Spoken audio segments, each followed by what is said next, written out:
In my previous video, I spoke about how in my years of researching, I occasionally come across people that have been forgotten. They stop showing up in records, and more often than not, never marry or have children, so nobody is looking for them. The ones that had memories of them have passed away, and their names fade from history. In the previous video, I remembered Joe Bell, one of two young sons belonging to my husband's third great-grandfather, who disappeared after the 1900 census. Today, I'm remembering his brother, Sam. I would eventually discover he did have a wife and child, but because of a census error, his birth date is way off from the last record he is in with his father, so I'm not sure his descendants will know where to find his parents and siblings.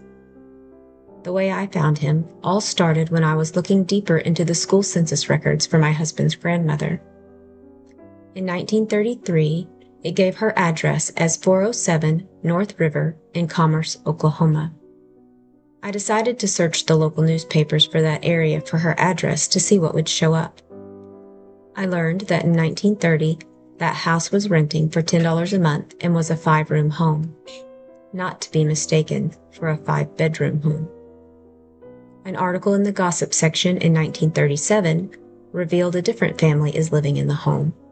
A young Alta Bell from 407 River Street is reported as being ill, and later on that same page, we learn that a Mr. and Miss Sam Bell reside at that same address and are being visited by Ethel Fielder. Was this my missing Sam Bell?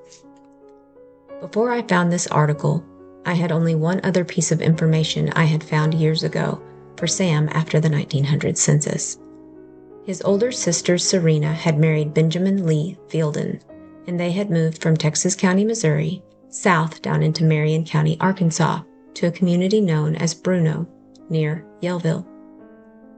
A notice ran in the Mountain Echo in 1916 stating that Benjamin L. Fielden made a homestead claim, and he named Lindsay Sasser and Mr. Cooper, Sam Bell, and Bill Fielden as witnesses, all residents of Bruno, Arkansas.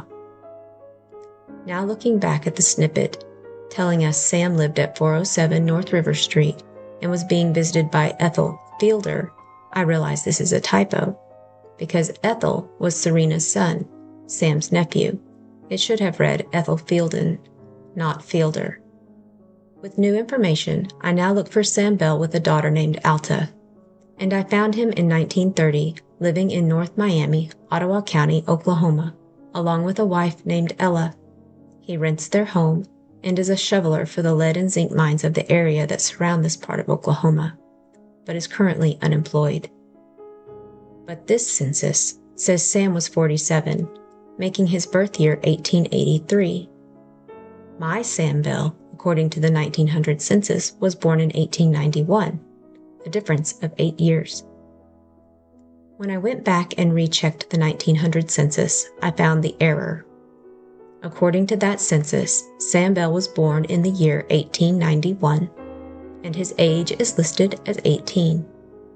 Both of those things cannot be true. If he was 18, his birth year would have been 1882. The enumerator made a mistake. I'm feeling more certain this is indeed my Sam Bell. Sam and Ella were married in North Miami in 1917. Her maiden name was Adams. She can be found in 1910 living in Marion County, Arkansas, with her father Green and mother Lou and her younger siblings, again placing her where I had last found Sam in 1916. I, however, have still not been able to place Sam anywhere in 1910. Sam's World War I draft tells us his birth date is the 13th of May, 1882, matching the year calculated using his age of 18 in 1900. He is working as a miner for the Royal Mining Company and is living in St. Louis, Ottawa County, Oklahoma. If you're still not convinced, one more piece of evidence that this is my Sam Bell comes whenever the Daily Miami Record reports in April of 1921 in their gossip section that Miss Cordy Sanders of Commerce visited her brother, Sam Bell, Thursday.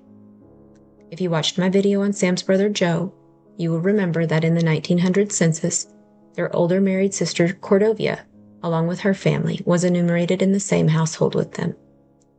At the time, she was married to James Rose, but James disappeared from the picture, and in 1906, she married Floyd Edward Saunders, often given the name Sanders. After I put all of this new information into my tree on Ancestry, a few pictures from other contributors showed up. One of him with a fiddle stating he had handcrafted it, and another of his obituary, which ran in the Miami News Record the 22nd of January, 1939. It reads, Sam M. Bell, 57, died at noon yesterday at his home on North River Street, Commerce. Surviving are his wife, Miss Sarah Bell, and one daughter, Miss Alta Mae Boswell of the home.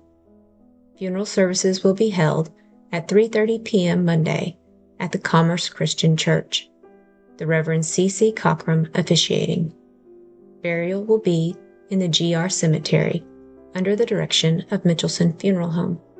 In the end, Sam Bell's life wasn't lost, only waiting for someone to look closely, to find the errors, to follow the clues, and to stitch the pieces back together.